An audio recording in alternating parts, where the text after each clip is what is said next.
At 12:35 a.m., there was a smash against the window. It sounded as if a bird had flown headfirst into the glass, intent on crushing itself. We jumped, but years of experience didn't have us all staring at the window.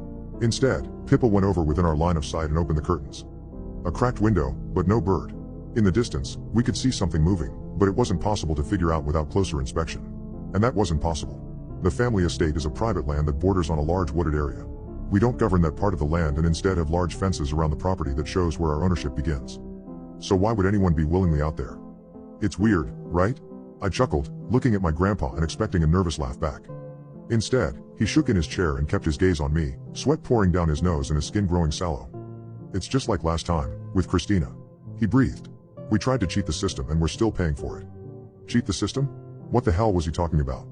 I scanned the room and the older members of the family looked increasingly agitated and anxious, my Aunt Gertrude bordering on hysterical as she whispered something to my Uncle Bill, pointing a shaking finger at me. He would calm her and we'd spend the next 2 hours in almost total silence. But when the lights began to flicker, and the anxiety rose again, I felt myself needing to ask.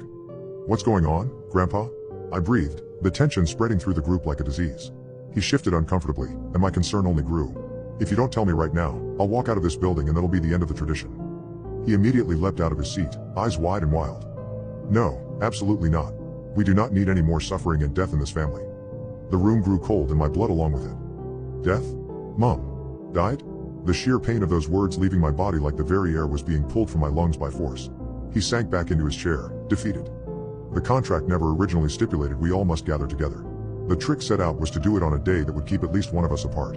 We would have obstacles from life or employment that would ensure at least one of us would be unable to make it each year, thus fulfilling their end of the bargain.